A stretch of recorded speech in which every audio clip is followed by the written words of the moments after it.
Oi gente, tudo bom com vocês? Então, no vídeo de hoje eu vou explicar pra vocês como aprender inglês da forma certa. E aqui eu filtrei as melhores dicas pra você não ter que passar por essa fase de teste, de testar uma técnica e não dar certo. Então eu já vou te explicar o que deu certo pra mim, o que não deu e como você deveria fazer. E muitas vezes a forma mais estratégica de estudar não é o que você vê de cara na internet, não é às vezes seguir o livro, tem muitas técnicas específicas que vão te ajudar a avançar muito mais. Então eu imagino que você seguindo essas dicas por mais ou menos um mês você consiga sair pelo menos falando um inglês básico. Lembrando que sempre fica aqui na descrição do vídeo o minuto certinho que eu vou falar sobre cada coisa, então se você quiser voltar ou se você quiser pular para a parte do seu interesse, você pode fazer isso. Então é isso, vamos começar o vídeo. Inicialmente eu queria explicar para vocês que o seu conhecimento dentro do inglês ele pode ser dividido em 5 partes. O reading, o writing, o speaking, o listening e a parte gramatical. E essas 5 partes todas trabalham juntas, elas não andam de forma separada. Só que o que acontece? Na hora de aprender inglês, as pessoas sempre acham que o problema delas está em saber a gramática. E eu não vou falar que gramática não é importante, mas geralmente o seu problema não está nela exatamente. Vamos pensar mais ou menos como que acontece uma conversa em inglês. Quando você está conversando com uma pessoa em inglês, primeiro você vai escutar aquela mensagem, e aquela mensagem vai vir como um código para você, porque querendo ou não, não é uma língua que você está acostumado a falar. E aí você recebe aquela informação e você começa a assimilar ela para você conseguir entender. Mas o que acontece? Quando a sua ideia está ali pronta para ser colocada para fora, diretamente você iria falar na sua língua nativa, mas aí você tem que voltar com aquela mensagem que você estava pronta para falar pro seu cérebro, você pensa, putz, eu tenho que traduzir para aquele código para que aquela pessoa consiga me entender. Então, e é aí o momento que buga, porque você tem ideia, você sabe o que você quer falar, mas não sai. E fora o fato que já é difícil colocar os seus pensamentos em inglês, você tem que lidar com as estruturas gramaticais. E como as 5 áreas do inglês trabalham juntas, você tem que tirar vantagem delas para que quando chegue nesse momento da sua fala, você não trave. Muitas vezes você não precisa de uma gramática complexa, você não vai precisar de sentar e estudar um livro inteiro para você saber falar inglês. Você precisa de saber aquilo que você vai usar no dia a dia e não só saber, você precisa de saber como que você vai aplicar. Eu não sei se vocês já ouviram falar do princípio de Pareto, que é basicamente você tem 80% dos resultados tendo origem em 20% do trabalho que você faz. Então, por exemplo, de tudo que você estudou, 20% daquilo vai te ajudar a realmente ter resultado.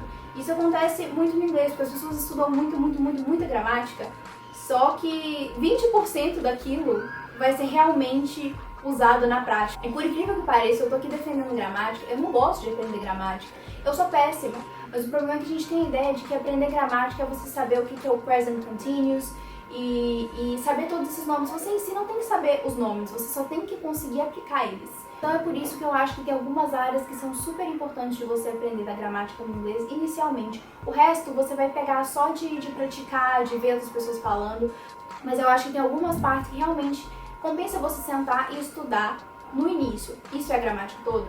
Não, claro que não, tem muita coisa a se aprender. Mas, como eu comentei sobre o princípio de Pareto lá atrás, 80% dos resultados provavelmente vai vir desses 20% que você estudou bem estudado e que são de coisas que você vai precisar no dia a dia. Então eu acho legal você estudar algumas áreas específicas que eu vou listar agora. Sugiro que vocês comecem aprendendo verbos regulares e irregulares, pelo menos 50 de cada um deles. Só para vocês terem uma ideia. Segundo, aprender pronomes e o verbo to do. Terceiro, aprender tempos. Você precisa de saber o nome de cada tempo? Não, você só precisa saber quando e em que momento você vai aplicar cada um deles. Eu vou deixar uma tabelinha aqui do lado, e vou deixar aqui embaixo também na descrição do vídeo, que eu gosto muito dessa tabelinha, porque ela é fácil de você entender, você tem um exemplo de cada situação. E o que eu sugiro? Vocês peguem e escrevam frases, contam um caso da sua vida, porque isso é uma coisa útil, porque no dia a dia a gente conta vários casos, né? Usando esses tempos verbais. Então você vai aprender passado, futuro, presente. Então, acho que isso é importante. Você aprender essas 3 primeiras coisas, você já vai conseguir falar muita coisa e combinar isso muito bem. E você sabendo só essas primeiras 3 partes, eu acho que você consegue combinar isso muito bem pra você já conseguir começar a falar. As outras 3 partes também que eu acho importante é você saber fazer perguntas, então você vai aprender a usar who, where, essas coisas assim pra você conseguir perguntar para as pessoas. Outra coisa que eu acho legal você saber, obviamente depois que você aprender as que eu falei primeiro, são conectivos. Conectivo, a gente fala muito de conectivo quando a gente está escrevendo redação, mas querendo ou não, você usa muito conectivo na hora que você fala. Por exemplo, porém, entretanto, todavia, você vai acabar usando isso numa conversa, mas deixa isso pra depois. Aprende o que eu falei primeiro, depois você vem pra essa parte que eu acho interessante você saber. E por último, eu acho legal você saber conditionals também, que é tipo assim, se isso acontecer, eu vou fazer isso. Ou se amanhã estiver chovendo, eu não vou à escola. Eu acho que baseado nisso você já consegue ter uma ideia da língua como um todo. E aí, a partir dessa haste gramatical que você já tem essa ideia, você consegue movimentar as outras áreas. Então, a partir das hastes que a gramática vai te dar, você vai conseguir movimentar o seu writing, o seu reading, o seu listening e o seu speaking. Então, como treinar o writing? Você que está querendo falar inglês, você provavelmente está pensando, eu não preciso de treinar a escrita, porque o meu foco é falar. Mas o ponto é, você precisa sim, porque essas coisas, como eu disse, andam em conjunto. E eu vou passar uma dica que vai trabalhar o seu writing, mas acima de tudo vai ajudar muito mais no speaking do que no seu writing em si. Porque o que é o writing? É você colocar suas ideias escritas. E querendo ou não, você precisa de fazer isso na hora que você está falando, só que você coloca só na sua cabeça, você tem que organizar tudo na sua cabeça.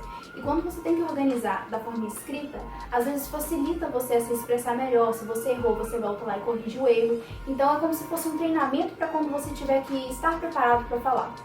Por isso que em relação ao writing, eu sugiro vocês fazerem uma síntese de vocabulário pelo menos uma vez a semana.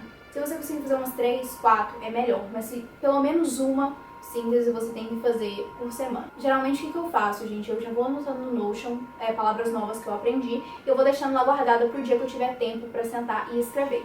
E aí você vai pegar uma ideia de texto. Você pode escrever uma dissertação argumentativa, que era uma coisa que eu gostava muito de fazer. Você pode pegar assim, estilo Enem e escrever em inglês. Tanto que na dissertação você consegue falar de vários temas, você consegue falar de temas polêmicos, e isso é ótimo quando você tem que conversar com uma pessoa. E você vai pegar esses vocabulários que você aprendeu na semana e você vai arrumar uma forma de jogar isso dentro de um texto. Por que fazer dessa forma? Você vai memorizar muito melhor esses vocabulários se você tiver um texto com uma ideia completa. É muito difícil você memorizar uma palavra que você quer usar no dia a dia baseado em uma frase que você escreveu no seu livro de anotação. Por exemplo, é muito mais difícil você decorar os vocabulários de 50 frases do que é você entender um texto por completo. A partir do momento que você entende o texto, é muito mais fácil de você lembrar os vocabulários que foram usados naquele texto, em vez de frases jogadas. Se vocês tiverem interesse, eu posso mostrar exatamente como eu faço, já vou colocar aqui um pouquinho do lado, mas eu posso fazer um vídeo focado nisso, de como que eu faço essa síntese de vocabulário para estudar. Inclusive, isso me ajudou demais para estudar o CP. Em relação ao reading, o que eu sugiro você fazer? Essa é uma parte mais descontraída. Lê um livro que você gosta. Se você gosta de fanfic, lê fanfic em inglês. Se você gosta de poesia, leia poesia em inglês. Coloca o seu celular em inglês, coloca o seu TikTok em inglês para você ser obrigado a ler em inglês, escutar em inglês e falar em inglês. Quanto mais rodeado pela língua você for, melhor vai ser para você aprender. Principalmente se você estiver buscando ter essa base de inglês em um mês, igual eu falei aqui, investe tudo, sabe? Coloca tudo que você puder em inglês e ver no que dá. Em relação ao listening, você precisa de escutar música, podcast você precisa muito. Quando eu falo de escutar músicas, não é só escutar de forma passiva. Pensa o que essa pessoa tá falando, que estrutura que ela usou para passar a mensagem dela. Você escutar as músicas do Queen, eu falo muito isso aqui no canal. As formas gramaticais que eles combinam, que às vezes não são muito usuais, que a gente não pensa em usar no dia a dia, tem nas músicas deles, então assim, é muito bom pra você aprender. Outra coisa é assistir série, documentário.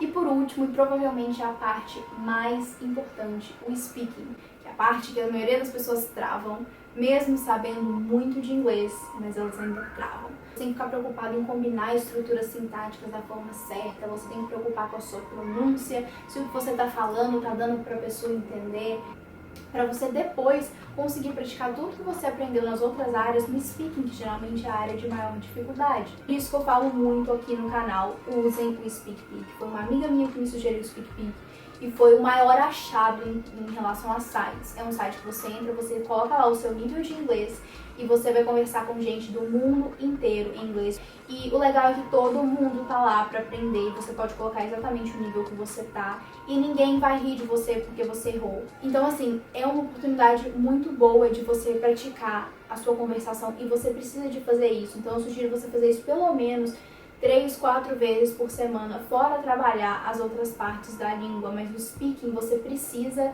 de trabalhar dessa maneira. Não vale só você falar sozinha. Eu sou muito de falar sozinha. Quando eu falo sozinha, gente, assim, eu viro quase da realeza, porque eu uso todas as palavras chiques que eu tenho, assim, de vocabulário. Fica impecável o meu inglês. Quando você me coloca pra falar realmente com uma pessoa, nosso Deus, eu travo, porque é muita coisa, você fica ansioso, você lida com nervosismo e mesmo assim você tem que arrumar uma forma de passar a sua mensagem. Segunda coisa que você precisa fazer e que vai fazer parte dessa conexão entre as 5 áreas do inglês é você pegar os textos que você escreveu para o seu writing e você vai recitar eles, você vai falar eles em voz alta, como se você estivesse apresentando. Igual, se for uma dissertação argumentativa, por exemplo, vai ficar ótimo para você falar, você vai recitar isso em voz alta, porque você vai escutar todos os vocabulários que você sintetizou ali ao longo da sua semana e é muito mais fácil de você memorizar. Fora o fato que você vai ter que trabalhar a sua entonação. E dentro dessa coisa da confiança, eu queria comentar uma coisa muito séria com vocês. Não leve em consideração críticas que não são construtivas na hora de você aprender inglês. Vai ter muita gente que vai rir, vai ter gente que vai opinar onde não deveria estar opinando, porque geralmente ninguém pede opinião dessas pessoas, mas elas dão mesmo assim. Então você tem que aprender muito bem a ignorar essas pessoas e seguir o que você tem em mente. Dentro dessa questão de recitar os textos do writing, eu sugiro que você combine isso com a curva do esquecimento. O que é isso? A curva do esquecimento é basicamente você revisar um conteúdo 1 hora depois, 1 dia depois, 7 dias depois e 1 mês depois para você memorizar aquilo bem. Sobre esse texto que você vai escrever, você não precisa exatamente memorizar o texto, mas quando você falar ele várias vezes, de acordo com essa curva, você vai ver que muito dos vocabulários assim específicos que você colocou lá para você aprender, você vai conseguir lembrar deles muito melhor. Eu fiz isso no meu 3º ano com as minhas matérias, eu fazia flashcards e organizava eles de acordo com a curva do esquecimento e deu super certo pro 3º ano. Agora, por último, eu imagino que vocês esperavam que eu fosse falar sobre isso em algum momento do vídeo. Eu queria falar sobre flashcard. O que eu acho sobre flashcard? Adoro, gosto, usei por muito tempo. Hoje eu não uso tanto mais. Agora, depende de como você usa ele. Eu vejo muita gente que coloca a palavra de um lado e a tradução da palavra do outro e fica revisando esse grupo de flashcards de tradução por vários dias e sim, você vai memorizar. Mas não é útil para você ter palavras soltas na sua cabeça. Obviamente você tem que saber as palavras. Mas geralmente na hora que você vai falar, o seu problema não está em saber as palavras, mas está em como construir a sua frase. Se, por exemplo, uma pessoa vem e te oferece uma maçã e você quer falar assim, eu gosto de maçã, mas agora eu não tô com fome. Aí você falaria, I like apple, but I'm not hungry now. E geralmente o seu problema não vai estar em como falar a palavra gosto, ou a palavra maçã, ou a palavra fome. Essas palavras geralmente você vai saber, porque no que você vai estudando você vai aprendendo e você com certeza memoriza elas, pode memorizar por flashcard. Mas você não precisa só de saber ela, você precisa saber construir a frase. E é por isso que eu sugiro textos, porque no texto você faz uma ideia completa. E como eu sugiro que você faça?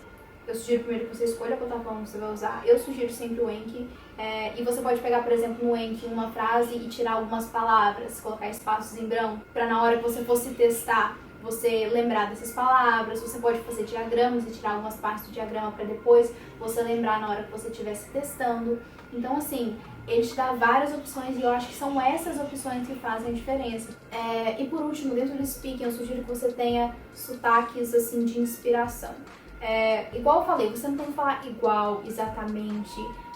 A gente tem que quebrar um pouco esse padrão de, tipo assim, o inglês certo é só exatamente do jeito que o nativo fala. Por que não? Você pode falar o inglês certo, falar inglês muito bem, ainda ter o sotaque do seu país e não tem nada de errado. Então foi isso, gente. Eu espero que vocês tenham gostado, que tenha sido útil pra vocês. Me contem nos comentários o que vocês vão fazer, se vocês vão seguir essa técnica, se deu certo pra vocês. Se você quiser conversar comigo lá no Instagram, você pode me chamar por DM. Eu sempre deixo aqui embaixo o meu Instagram e o meu Linktree também, que é aquele sitezinho com links e sugestões.